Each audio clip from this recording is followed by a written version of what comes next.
नमस्कार दोस्तों, स्वागत है आपका हमारे YouTube चैनल बायो गुरु पर। आज हम लेसन 3 जिसका नाम है परागण निषेचन भ्रूणपोष एवं भ्रूण का परिवर्धन का पार्ट 4 पढ़ने। तो चलिए वीडियो शुरू करते हैं। उससे पहले यदि आपने पार्ट 1 से सारी वीडियोस नहीं देखी हैं तो नीचे डिस्क्रिप्शन में जाकर सारी वीडियोस देख सकते हैं। अन्यथा YouTube पर बायो गुरु सर्च करके हमारी 11th और 12th की सारी वीडियोस देख सकते हैं। कल हमने पढ़ा था द्विनिषेचन और त्रिक संलयन।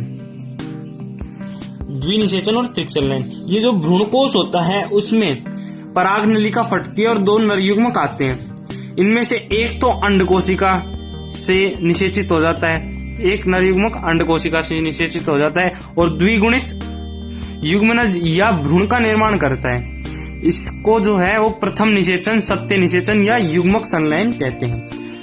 और जो दूसरा नर युग्मक होता है वो द्वितीय केंद्रक से जुड़कर त्रिगुणित प्राथमिक भ्रूणकोश केंद्रक का निर्माण करता है। आज हम भ्रूणकोश के बारे में विस्तृत रूप से जानकारी प्राप्त करेंगे। तो चलिए शुरू करते हैं।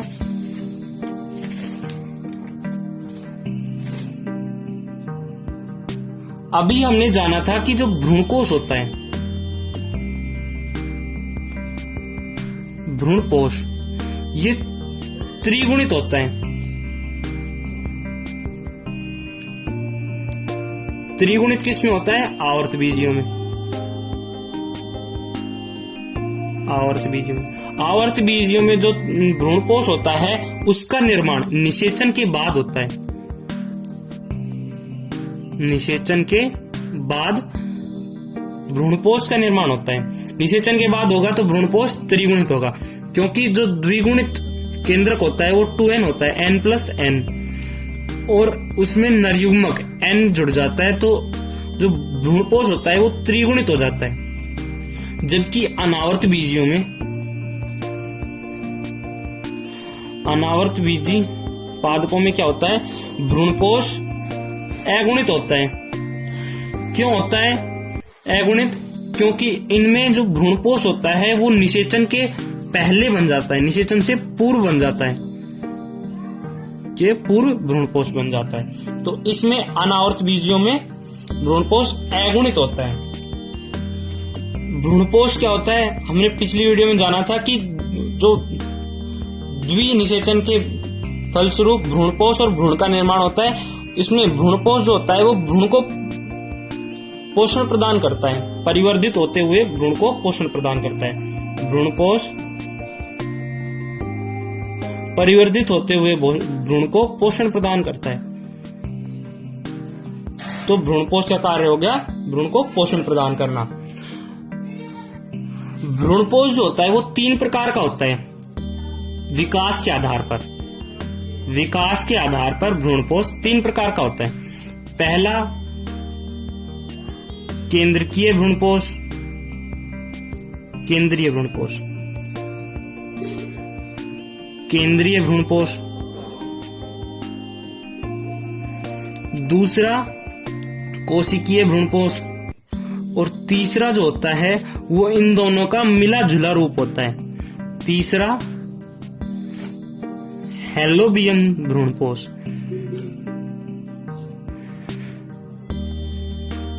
अब इन्हें जान लेते हैं एक एक करके कि केंद्रीय भ्रूणकोश किसे कहते हैं, कोशिकीय भ्रूणकोश किसे कहते हैं और हेलोबियम भ्रूणकोश किसे कहते हैं। तो नंबर 1 पर है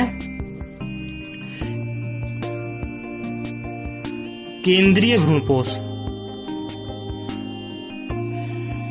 इसमें जो भ्रूणकोश होता है, जैसे ये भ्रूणकोश है, इसका केंद्रक विभाजन करता है और अनेक केंद्रकों का निर्माण कर लेता है। वो जो केंद्रक होते हैं उनके चारों तरफ कोशिका भित्ति का निर्माण नहीं होता है।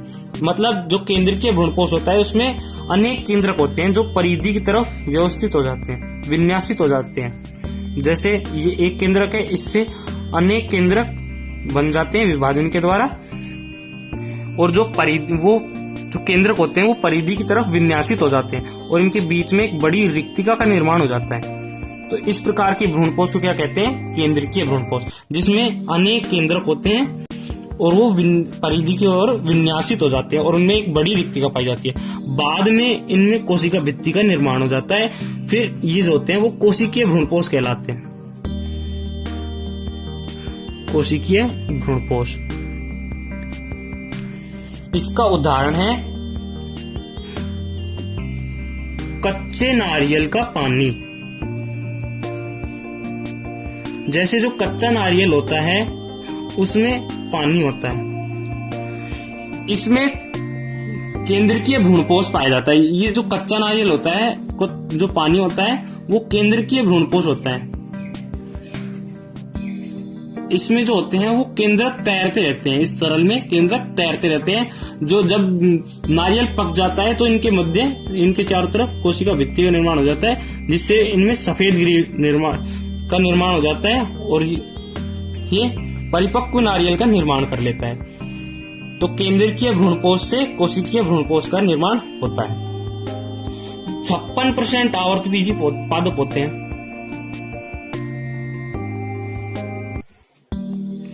आवर्तबीजियों में केंद्रकीय भ्रूणपोष होता है, मतलब पहले जो केंद्रक होता है वो विभाजित होकर परिधि और विन्यासित हो जाता है और बाद में उनके चारों तरफ कोशिका भित्ति का निर्माण हो जाता है। इस प्रकार ये केंद्रकीय भ्रूणपोष होता है। सेकंड है कोशिकीय भ्रूणपोष। अभी हमने जाना था कि कोशिकीय भ्रूणपोष किसे कहते हैं, जिसमें केंद्रक के चारों ओर कोशिका भित्ति का निर्माण हो जाए, उसे कोशिकीय भ्रूणपोष कहते हैं। तो इसमें जो भ्रूणपोष होता है उसका केंद्रक, जैसे भ्रूणपोष का केंद्रक विभाजित होता है तो प्रथम विभाजन होता है, उसमें जब केंद्रक विभाजित होता है तो उसमें कोशिका भित्ति का निर्माण हो जाता है। इसी प्रकार जो है, जैसे जैसे केंद्रक विभाजित होता है तो उसके साथ ही कोशिका भित्तियों का निर्माण होने लग जाता है। इस प्रकार के भ्रूणपोष को क्या कहते हैं, कोशिकीय भ्रूणपोष। इसमें चूस्कांग विकसित हो जाते हैं। चूस्कांग क्या होते हैं, ये जो भ्रूणपोष होता है वो आसपास की कोशिकाओं से पोषण प्रदान कर लेता है, पोषण प्राप्त कर लेता है और भ्रूण को प्रदान कर देता है। तो इस प्रकार के भ्रूणकोष को क्या कहते हैं, कोशिकीय भ्रूणकोष कहते हैं। इसका उदाहरण है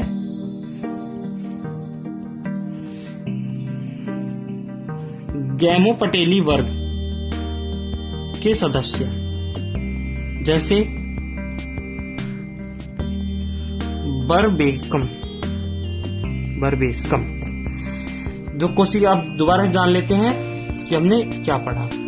हमने पढ़ा जो भ्रूणकोष होता है वो त्रिगुणित अवस्था में होता है। त्रिगुणित अवस्था में किसमें होता है, आवर्त बीजों में, क्योंकि आवर्त बीजों में भ्रूणपोष का निर्माण निषेचन के बाद होता है। जैसे ये द्विगुणित है केंद्रक, इसमें नरीगुणक जुड़ने से ये त्रिगुणित हो जाता है। अनावर्त बीजियों में ऐसा नहीं होता है। अनावर्त बीजियों में अगुणित भ्रूणपोष पाया जाता है, क्योंकि इनमें भ्रूणपोष का निर्माण निषेचन से पहले ही हो जाता है। भ्रूणपोष क्या करता है, भ्रूण को पोषण प्रदान करता है। विकास के आधार पर भ्रूणपोष को 3 भागों में बांटा गया है, केंद्रीय भ्रूणपोष, कोशिकीय भ्रूणपोष, हैलोबियम भ्रूणपोष। अभी हमने 2 पढ़े हैं, केंद्रीय भ्रूणपोष और कोशिकीय भ्रूणपोष। केंद्रीय भ्रूणपोष में क्या होता है, जो भ्रूणपोष का केंद्रक होता है वो विभाजित हो जाता है और अनेक केंद्रों का निर्माण कर लेता है, जो उसकी भ्रूणपोष की परिधि की ओर विन्यासित हो जाते हैं और बीच में एक बड़ी रिक्ति का निर्माण हो जाता है। ऐसा किसमें होता है, कच्चे नारियल का। इसका उदाहरण है कच्चे नारियल का पानी। इसमें जो तरल होता है उसमें अनेक केंद्रक तैरते रहते हैं। ये केंद्रीय भ्रूणपोष का उदाहरण है। केंद्रीय भ्रूणपोष जो होता है वो 56% आवर्त बीजों में पाया जाता है। केंद्रीय भ्रूणपोष में जब केंद्रक बन जाते हैं तो उनके बाद में कोशिका भित्ति का निर्माण हो जाता है। उसके बाद में केंद्रीय भ्रूणपोष कोशिकीय भ्रूणपोष में बदल जाता है। कोशिकीय भ्रूणपोष में क्या होता है, जैसे ये भ्रूणपोष है, जब ये विभाजित होगा तो उसमें कोशिका भित्ति केंद्रक विभाजन के साथ ही बन जाती है, जैसे इसमें हो रहा है। जैसे इसमें 4 केंद्रक, पहले 1 से 2 हुए, 2 से 4 हुए। इनमें प्रत्येक विभाजन के साथ ही कोशिका भित्ति का निर्माण हो जाता है और चूस्कांगों का विकास हो जाता है, जिससे ये आसपास की कोशिकाओं से पोषण प्राप्त कर लेते हैं। ऐसा किसमें होता है, गैमोपटेली वर्ग के सदस्य, जैसे बर्बेस्कम।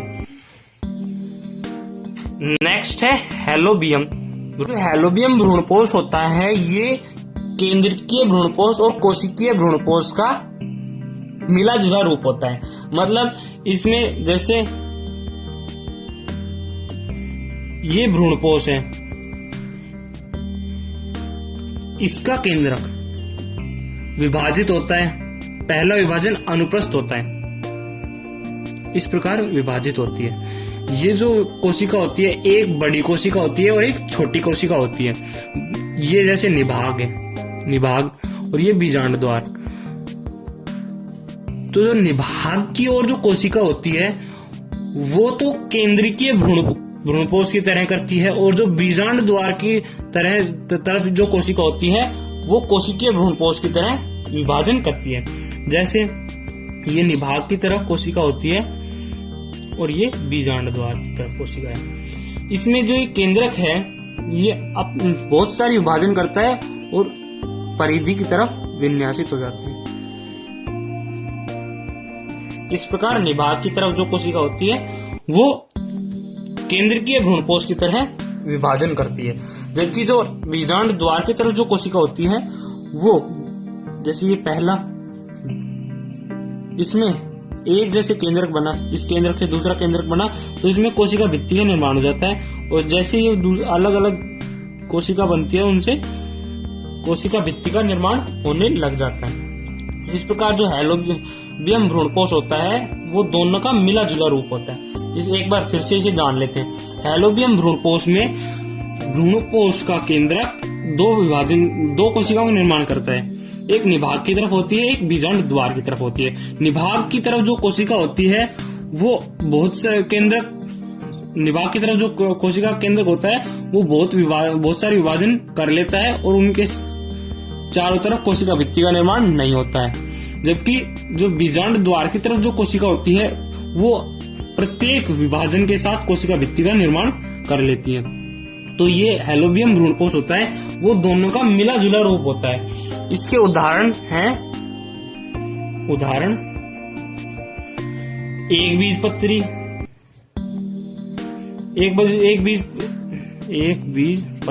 एक बीजपत्री में गण होता है, एक बीजपत्री में गण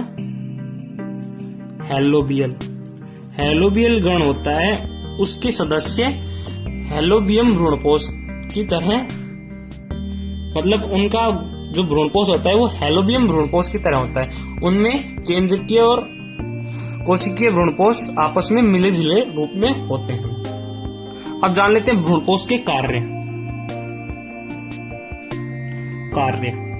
भ्रूणपोष क्या कार्य करता है? भ्रूणपोष हमने पहले पढ़ा था, भ्रूणपोष जो होता है वो भ्रूण को पोषण प्रदान करता है, भ्रूण को पोषण प्रदान करता है। पहला कार्य ये हो गया कि ये जो भ्रूणपोष होता है वो भ्रूण को पोषण प्रदान करता है। भ्रूणपोष में कार्बोहाइड्रेट, वसा और प्रोटीन प्रचुर मात्रा में पाए जाते हैं, और जो ये प्रचुर मात्रा में पाए जाते हैं भ्रूण को प्रदान कर देता है। हमने कोशिकीय भ्रूणपोष में पढ़ा था कि उनमें चूसकांग पाए जाते हैं जो आसपास की कोशिकाओं से पोषण प्रदान करके भ्रूण को पोषण प्रदान करता है। मतलब जो चूसकांग होते हैं वो आसपास की कोशिकाओं से पोषण प्राप्त करते हैं और भ्रूण को प्रदान करते हैं। नेक्स्ट है ये जो बीज पत्र होते हैं, भ्रूणपोष से बीज पत्रों का निर्माण होता है। भ्रूणपोष बीज पत्र, ये जो बीज पत्र होते हैं ये परिवर्धित भ्रूण, मतलब जब बीज बन जाता है और वो नवोद्भिद के रूप में होता है तो उनमें मूल्य तो निकलती नहीं। जैसे ये कोई बीज है, ये अंकुरण करना प्रारंभ कर देता है, जैसे धरातल है, इनमें अंकुरण तो स्टार्ट होता नहीं है। इसका मतलब जो मूल है वो आती नहीं है इनके, और ना इनके प्ररोतंत्र आता है। तो इनको इस जो बीज को पोषण प्रदान कौन करता है? बीज पत्र, यानी भ्रूणपोष परिवर्धित होते हुए बीज को पोषण प्रदान करता है। अब बात करते हैं भ्रूण का परिवर्धन। भ्रूण का परिवर्धन। भ्रूण का परिवर्धन सबसे पहले किसने किया था? भ्रूण परिवर्धन का अध्ययन किसने किया था? हेंस्टीन ने क्रूसीफेरी कुल के पादप कैप्सेला में किया था। कैप्सेला कब किया था? 1840 में। हेंस्टीन ने भ्रूण परिवर्धन का अध्ययन 1940 में क्रूसीफेरी कुल के पादप कैप्सुला में किया था। इनके अनुसार निषेचन के समय एक नर युग्मक अंड कोशिका संयोजित होकर द्विगुणित युग्मनज बनाता है। जो हमने पहले पढ़ लिया है कि जो द्विगुणित केंद्रक होता है, द्वितीय केंद्रक होता है, उससे नर युग्मक निषेचित हो जाता है और त्रिगुणित भ्रूणपोष का निर्माण कर लेता है। जबकि जो दूसरा नर युग्मक होता है वो अंड कोशिका से संयोजित होकर द्वितीय युग्मनज का निर्माण करता है, जो भ्रूण का निर्माण आगे चलकर भ्रूण का निर्माण करता है। युग्मनज में पहला विभाजन अनुप्रस्थ होता है। इन्होंने क्या दिया? भ्रूण का परिवर्तन किस प्रकार होता है? इन्होंने बताया कि जो ये भ्रूण है, हमने ऊपर जो पढ़े थे वो भ्रूण कोष थे जो त्रिक संलयन थे। ये होता है युग्मक संलयन। हम युग्मक संलयन में पढ़ रहे हैं। ये है भ्रूण। इसमें इन्होंने बताया कि भ्रूण जो होता है वो पहला विभाजन अनुप्रस्थ करता है, अनुप्रस्थ विभाजन करता है इस प्रकार, और दो कोशिकाओं का निर्माण कर लेता है। अब जो ऊपर वाली कोशिका होती है उसे शीर्षस्थ कोशिका और नीचे वाली को आधारी कोशिका कहते हैं। इन्होंने बताया कि जो शीर्षस्थ कोशिका होती है उसमें लगातार दो विभाजन किस प्रकार होते हैं? अनुदैर्घ्य विभाजन होते हैं। जैसे शीर्षस्थ कोशिका लेते हैं हम, ये शीर्षस्थ कोशिका है, इसमें दो विभाजन अनुदैर्घ्य होते हैं। जैसे शीर्षस्थ कोशिका, इनमें दो विभाजन अनुदैर्घ्य, जैसे एक विभाजन ये पहला, इससे एक केंद्रक और ये दूसरा केंद्रक, दूसरे से 2 से 4। तो इस प्रकार जो होते हैं दो अनुदैर्घ्य विभाजन के द्वारा 4 कोशिकाओं का निर्माण कर लेती। कौन? शीर्षस्थ कोशिका। नीचे आधारी कोशिका की बात नहीं कर रहे हैं हम, अभी शीर्षस्थ कोशिका की बात कर रहे हैं। शीर्षस्थ कोशिका जो होती है वो अगला विभाजन अनुप्रस्थ करती है इस प्रकार। तो 4 से 8 कोशिकाओं का निर्माण हो जाता है। 8 कोशिकाओं का निर्माण हो गया। अब ये जो 8 कोशिकाएं होती हैं वो अपनत विभाजन द्वारा 16 कोशिकाओं का निर्माण करती हैं। 16 कोशिकाओं का। तो शीर्षस्थ कोशिका जो होती हैं वो 16 होती हैं संख्या में, जिनमें से 8, जैसे ये शीर्षस्थ कोशिका है और इसके नीचे आधारी कोशिका जुड़ी हुई है, इनमें जो 8 कोशिकाएं होती हैं, 1 2 4 5, ये जैसे ये 8 कोशिकाएं हो गई, ये शीर्षस्थ कोशिका की परिधि में होती हैं और 8 जो होती हैं वो बीच में होती हैं। तो 8 जो होती हैं वो बाह्य चोल का निर्माण करती हैं, बाह्य परत का निर्माण करती हैं, और जो अंदर की 8 होती हैं वो पर्ण विभज्योतक, और जो आंतरिक कोशिकाएं होती हैं वो पर्ण विभज्योतक, पत्राधार और किसका निर्माण करती हैं? प्राक एधा का निर्माण करती हैं। अब हम बात करते हैं आधारी कोशिका की। आधारी कोशिका जो होती है उसमें विभाजन सभी अनुप्रस्थ होते हैं इस प्रकार। तो ये लंबा निलंबक बना लेती हैं। जैसे हम आधारी कोशिका की बात कर रहे हैं, लंबा निलंबक बना लेती है। ये निलंबक बन गए, ये लंबा निलंबक बन गए। ये सारी आधारी कोशिका के विभाजन से होता है। और नीचे आधारी कोशिका के विभाजन से नीचे एक चूस्कांग बन जाता है जो भ्रूणपोष से पोषण भ्रूण को प्रदान करता है। तो इस प्रकार जो होती है आधारी कोशिका वो निलंबक का निर्माण कर लेती है। इनमें सभी जो विभाजन होते हैं वो अनुप्रस्थ होते हैं। अब दोनों को हम अगर जोड़ के देखें तो कुछ किस प्रकार की संरचना बन जाएगी।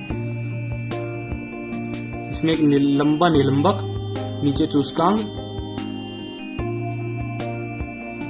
और ऊपर शीर्षस्थ कोशिका। इनमें 8 बार 8 बाहर और 8 अंदर होती हैं। अब ये जो कोशिकाएं होती है वो ये भी कोशिकाएं विभाजित होने लग जाती हैं, ये वाली कोशिकाएं।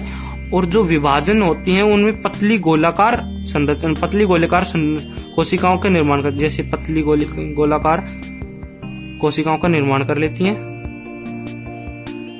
अब इसकी जो संरचना होती है वो हृदयाकार हो जाती है, हृदयाकार हो जाती है। और जो ये नीचे का निलंबक बनता है, चूस्कांग बनता है, ये आगे चलकर मूलांकुर का निर्माण करता है, जिससे मूल तंत्र का निर्माण होता है। और जो ये ऊपर का बीज पत्र बनता है, जैसे अभी तो बीज पत्र नहीं बना, ये जो ऊपर की शीर्षस्थ कोशिका होती है ये हृदयाकार हो जाती है और इनमें अक्ष का निर्माण हो जाता है, मतलब 2 बीज पत्र बन जाते हैं अलग अलग। ये जो होते हैं वो प्रांकुर होते हैं। ये बीज पत्र है, ये भ्रूणीय अक्ष है और यहाँ पर प्रांकुर होता है और नीचे मूलांकुर होता है। प्रांकुर जो होता है वो प्रोतंत्र का निर्माण करता है, मूलांकुर मूल तंत्र का निर्माण करता है। अब जो ये मूलांकुर होता है, भ्रूणीय अक्ष, भ्रूणीय अक्ष, इसके नीचे को क्या, नीचे वाले भाग को क्या कहते हैं? बीज पत्राधार, बीज पत्राधार। और ऊपर वाले को क्या कहते हैं? बीज पत्रोपरिक, मतलब बीज पत्र के ऊपर और बीज पत्र के नीचे, बीज पत्र आधार, बीज पत्र के नीचे और बीज पत्र के ऊपर वाले अक्ष को बीज पत्रोरिक कहते हैं और बीज पत्राधार नीचे वाले को कहते हैं। जैसे अब इसकी संरचना हम इस प्रकार इधर देखें तो एक बीज का निर्माण होता है। अब इसको खोल के देखें इनको बीज पत्रों को, तो इस प्रकार की ये 2 बीज पत्र होते हैं, इनमें एक प्रांकुर होता है, एक मूलांकुर होता है। ये प्रांकुर और ये मूलांकुर।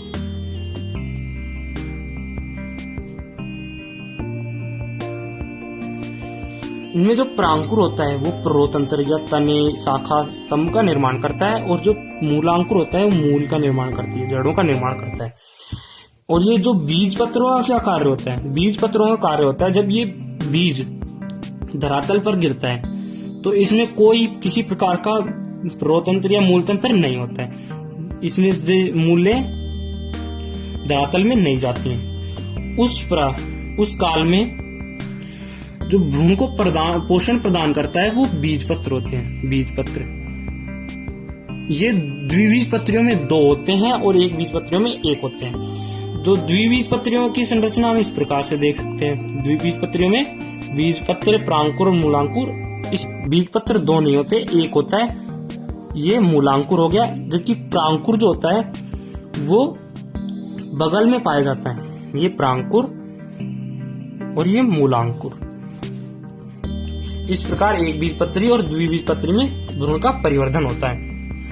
कैसी लगी आपको वीडियो? आशा करता हूँ अच्छी लगी होगी। अगर आपको पीडीएफ के नोट्स चाहिए तो नीचे दिए गए लिंक पर क्लिक करके पीडीएफ नोट्स प्राप्त कर सकते हैं।